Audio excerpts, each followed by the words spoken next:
bailarina profissional formada em Ciências Sociais e mestrada em Sociologia. Daí vocês me perguntam, esse programa é um programa de cinema? É um programa de cinema, porque ela também é atriz profissional. Aqui ao meu lado, no Reserva Cultural, Letícia Isnar. O pessoal acha estranho essa sua formação a priori, assim, quando você fala que é formada, graduada nessa área. Você sentiu um certo, no começo, assim, preconceito em relação à sua formação? O pessoal acha estranho. E eu acho estranho o pessoal achar estranho. Porque eu acho que qualquer formação humanista, né, só incrementa e sofistica o nosso trabalho, né? Então, para mim faz total sentido eu ser formada em sociologia, né? A gente estuda a sociedade, eu estou fazendo um trabalho que está falando com as pessoas, né? Então, acho que tem tudo a ver uma coisa com a outra. O que eu acho que talvez pareça um pouco estranho é o fato de eu ter aprofundado, ter chegado até o mestrado. Quando eu estava indo fazer o doutorado, aconteceram coisas na minha vida pessoal que eu acabei engavetando o projeto e lá ficou no fundo da gaveta, por enquanto. Essa formação, ela te ajuda como profissional das artes cênicas, né? Ou do audiovisual. O que você acha que acrescenta, fora essa questão da humanista? Eu acho que ajuda a sofisticar o trabalho, a entender o que é que eu estou fazendo, para quem que eu estou falando, qual o público, que mensagem que é interessante de passar para as pessoas. E fora que, assim, além de atriz, eu sou artista, então eu tenho minha companhia de teatro, já estou há 13 anos com o meu grupo, e tenho projetos meus, projetos pessoais, textos que eu quero montar, porque são coisas que eu quero dizer para as pessoas. Então eu acho que me ajuda muito nesse sentido, acho que dá um lastro mais sólido, né, mais consistente para eu poder estar pensando no mundo em que eu vivo. Eu acho que a arte tem, além da função do entretenimento, que é super nobre, eu acho que a gente tem essa possibilidade de estar pensando, né, refletindo, criticando e abrindo possibilidade da gente pensar um mundo diferente do que a gente vive, né? Acho que esse é o grande barato da arte. A sua companhia, Os Desequilibrados, você atua e produz espetáculos, né? Você pensa em fazer isso também no cinema, produzir e dirigir, ou produzir e atuar em filmes? A minha companhia, a gente tem uma característica particular que não são atores em volta de um diretor já consagrado, uma pessoa mais velha e tal, não, é uma companhia de galera. O Ivan Sugahara, que é o diretor, é o mais novo do grupo. Somos 5 atores, Ângela Câmara, Cristina Flores, Saulo Rodrigues, José Carine e eu. E o diretor, que é o Ivan. Então, a gente teve que construir tudo juntos, sabe? Não tinha nenhuma facilidade, nenhuma porta já aberta. Ninguém é filho de ninguém, ninguém tinha contato nenhum com nada. Então, isso nos tornou produtores. Eu não gosto muito de produzir. Na verdade, eu gosto de produzir a parte de pensar o projeto, o que eu quero dizer, escolher o texto e tal. Agora, essa parte de ficar escrevendo em edital, em lei, batendo na porta, pedindo grana, não sei o quê, eu não sou muito boa nisso, eu não sei me vender direito.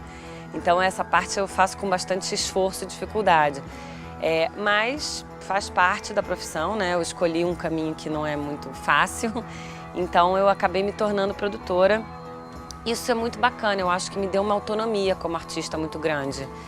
Até de acreditar que eu posso realizar os projetos que eu quero fazer, independente da dificuldade deles, né? Mas eu acho que cinema, a brincadeira é bem mais complicada, né? Porque você precisa de muito mais grana, a questão da exibição também, da circulação é muito mais complicada, né? São muito poucas salas de cinema. Eu já estava lendo uma matéria que são 2.500 salas de cinema para o Brasil inteiro. Tudo bem, teatro também é pouquíssimo, mas o teatro ele já tem essa característica do efêmero e do precário nesse sentido, né? Ou você está aqui me vendo agora, ou ninguém vai ver mais, nunca mais. E o cinema não, você ainda pode reproduzir, mas ainda assim é muito difícil. E essa lógica do primeiro fim de semana tem que bombar é muito perversa, porque não dá nem tempo do boca a boca acontecer. Então, porque no teatro a gente fica 2 meses em cartaz, leva mais ou menos 1 mês para o boca a boca pegar. E aí, quando a peça deslancha, acaba a temporada. Aí você tem que correr atrás de conseguir mais grana para conseguir para outro teatro e tal. Não é fácil também. Mas eu sempre fico com a impressão que o cinema, a escala toda é muito maior, né? Tanto que às vezes você vê um filme com 2 atores, a lista de créditos no final, 300 pessoas, você fala, como assim?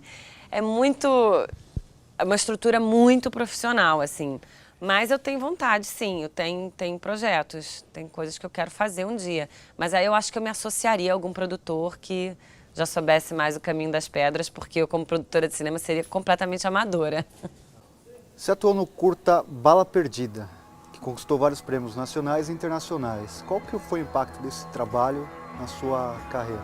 O Bala Perdida foi o primeiro curta-metragem que eu fiz numa estrutura assim mais profissional. Até então eu tinha feito alguns já naquela zoeira de faculdade, né?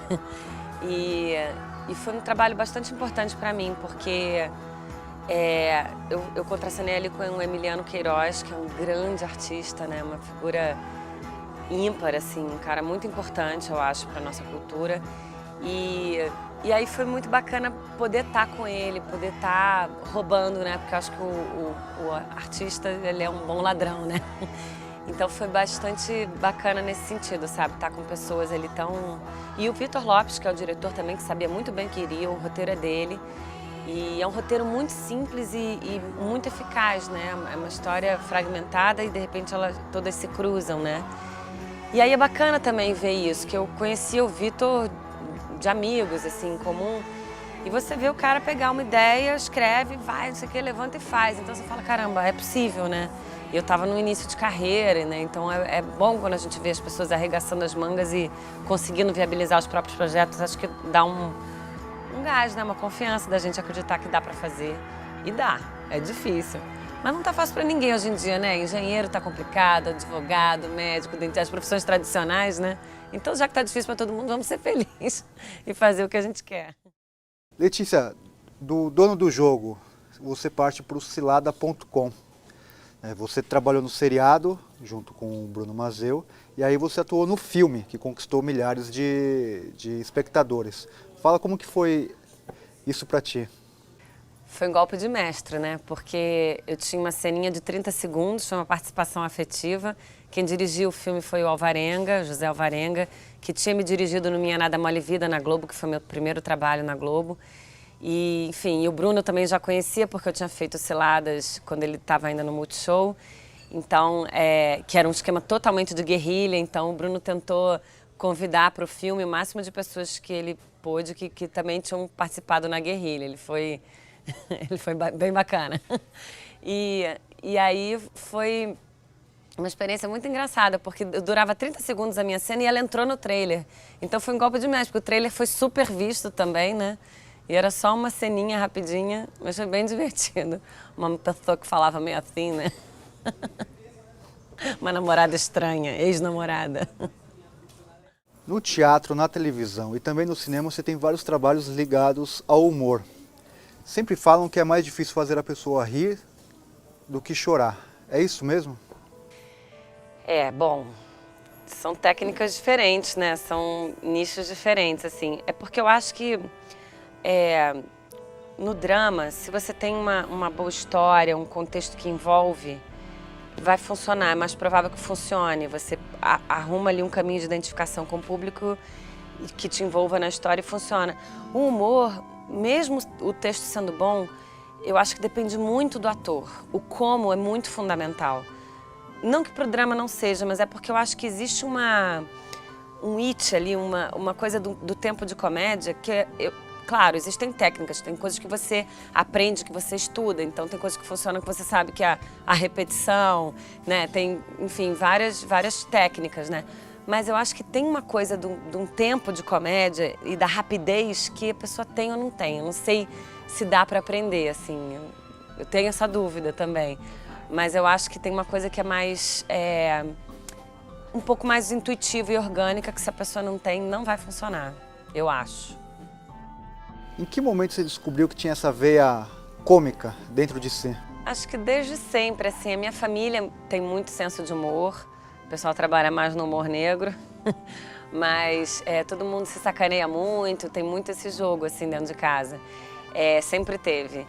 E eu acho que eu tenho uma filosofia. Eu sigo o Bozo, o mestre Bozo, rir, sempre rir, para viver é melhor sempre rir.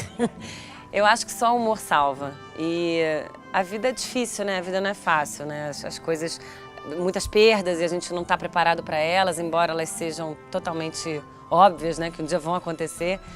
Mas eu acho que é rindo delas e fazendo autoironia que eu consegui sempre tocar a vida de uma maneira bacana, sabe? Então, na minha vida pessoal, particular, eu sempre levo tudo com muito humor. E eu gosto, me sinto muito bem com isso, acho que é uma autoterapia, sei lá. No cinema, quando é lançado um filme, principalmente um filme de comédia, a impressão que se dá é que o público abraça a ideia e vai ao cinema, mas a crítica não aceita tanto. Por que você acha, ou você acha também isso?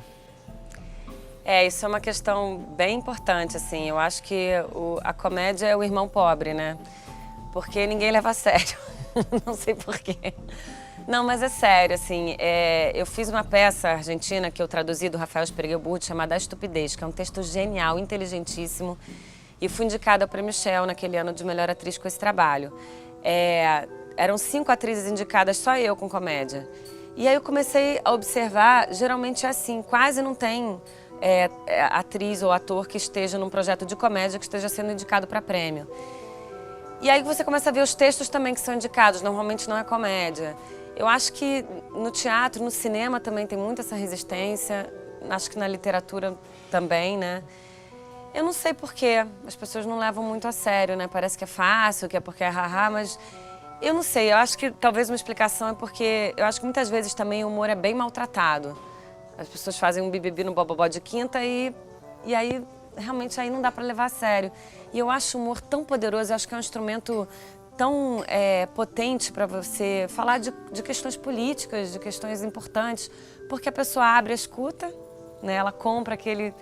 E aí você pode entrar com a informação, porque ela já te comprou, a comédia em si é carismática. Então eu acho que muitas vezes ela é desperdiçada nesse sentido. É uma pena. Você leva a crítica a sério?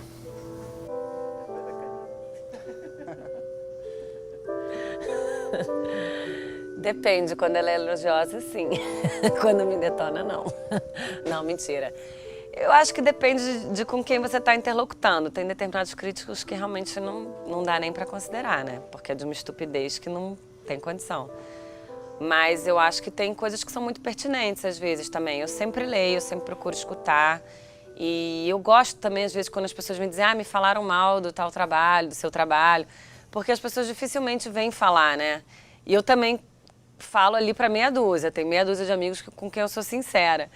Porque é difícil mesmo, né? Nem todo mundo está preparado para escutar e a gente fica muito exposto. Então, dia de estreia, nunca fale nada. Porque a pessoa está lá muito exposta e tem um tempo ali para assimilar também, dar uma protegida e tudo.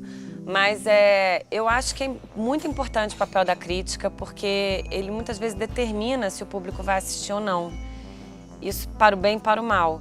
Então, eu acho que quanto mais o trabalho do crítico for levado a sério, mais as pessoas vão se preparar para isso, vão estudar para fazer e vão sair de um plano do gostei, não gostei, é meu amigo, não é meu amigo, e vão procurar estar interlocutando com qual o contexto daquela obra, aquilo foi produzido para dialogar com o quê, quais são as referências. Acho que esse que é o papel do crítico, é explicar, abrir para o espectador as referências com quem aquela obra com as quais a obra está dialogando, e dar mais subsídios para que aquele trabalho seja compreendido e possa estar, né? Enfim, eu acho que muitas vezes a crítica fica muito nesse plano pessoal do gostei, não gostei, e isso é totalmente reducionista e subjetivo, então não acrescenta em nada, eu acho. O seu mais recente trabalho no cinema é o filme Mato Sem Cachorro, que está em cartaz ainda nos grandes cinemas aqui do país. Como surgiu o convite e como foi para você trabalhar nessa produção? Eu estava terminando a Avenida Brasil e aí me ligaram convidando. Já achei incrível ser convidada, não ter que fazer teste.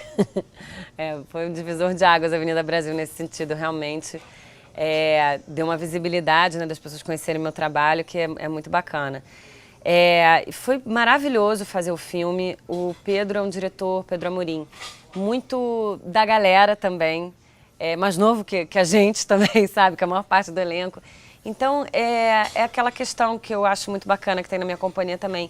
A questão do diretor ser um diretor não é uma hierarquia de poder, é uma função. Então, eu sou atriz, você é diretor, você organiza, porque essa é a sua...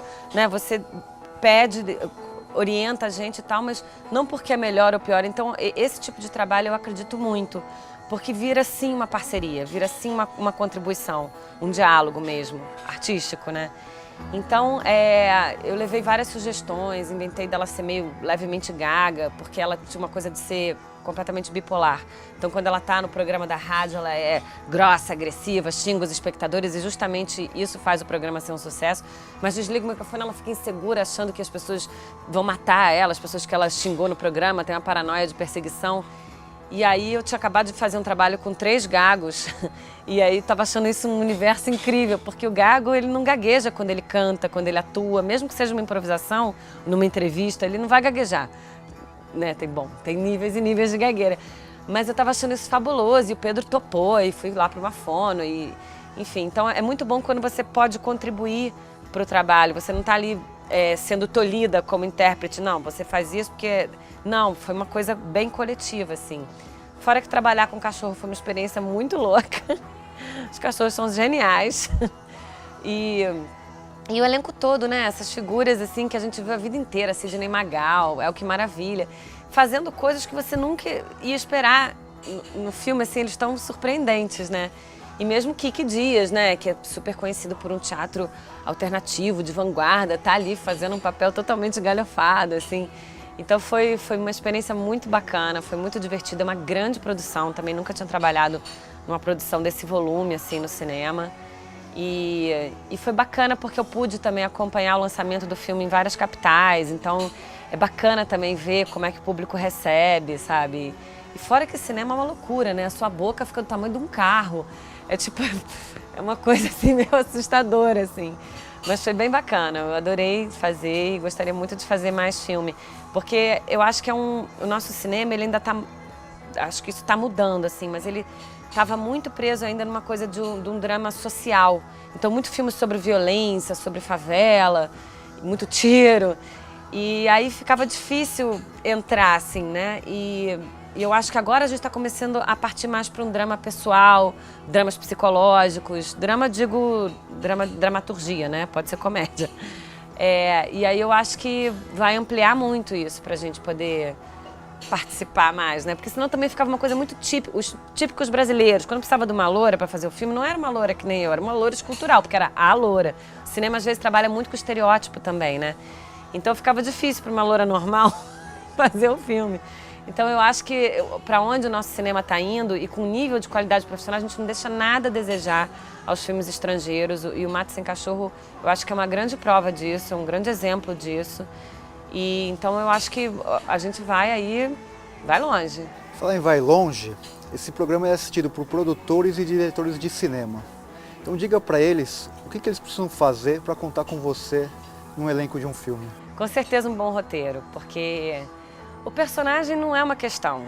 Eu acho que se você está ali a serviço de contar uma boa história, eu sempre tive uma visão mais holística nesse sentido. Até os meus projetos pessoais que eu fiz na minha companhia ou fora dela, eles eram sempre a peça, o que a peça diz, o que o texto diz. Claro, uma vez ou outra, não, era essa personagem, eu quero fazer essa personagem.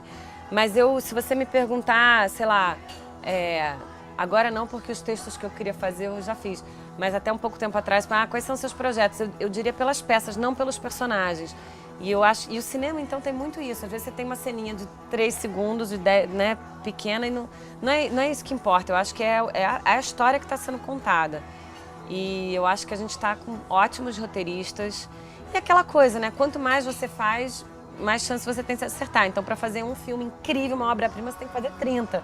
Né? Porque a gente vai se aprimorando e vai crescendo. Então, eu acho que a gente tem que investir na quantidade, porque aí nossa qualidade vai crescer, com certeza. E quais são os seus próximos projetos?